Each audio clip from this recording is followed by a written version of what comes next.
also have some breaking inputs coming in, and we're given to understand that Union Home Secretary Govind Mohan is holding a video conference with Chief Secretaries of States having borders with Pakistan and is also assessing the situation. Perhaps Pradeep can add more to it. Yes, Pradeep.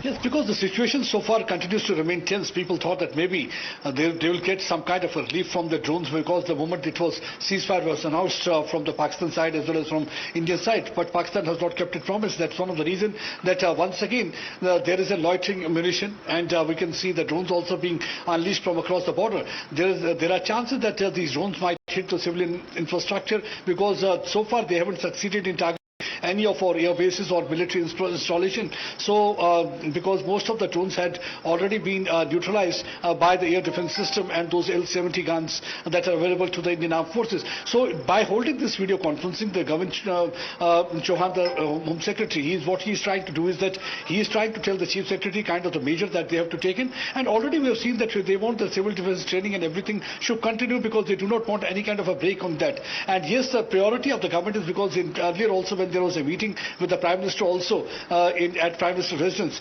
the life of the civilians are to be saved at any cost. They wanted that they should try to ensure that there is no civilian casualty. So all sorts of measures are to be taken in this regard.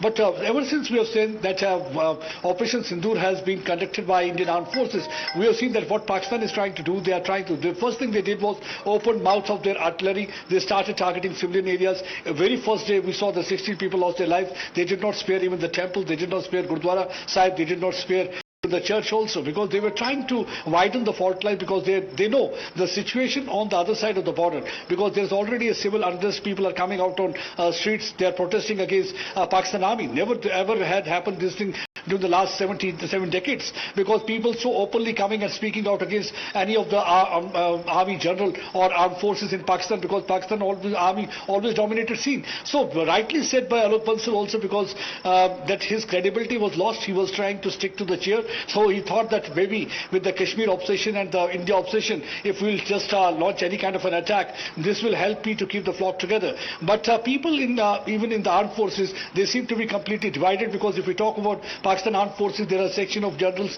who are with Asim Munir, then there are people who feel who are with the PTI, the Pakistan Tehreek-e-Insaf party of Imran Khan, because they feel if Imran Khan is in jail, it's because of him, and the puppet government is there because of Asim Munir, because he wanted to have a puppet prime minister there. And then there are people who are with the Islamic element. So there are different voices within within the Pakistan army. So he was trying to keep flock together. That's why you must have heard that just 3-4 days back while he was addressing soldiers, he was not talking like a general. He was reciting Quranic verses, because he feels that way only he can keep them together. In fact, the Defence Minister Captain Alok Bansal was no different when in the National Assembly he said the second line of defence are going to be the madrasa students.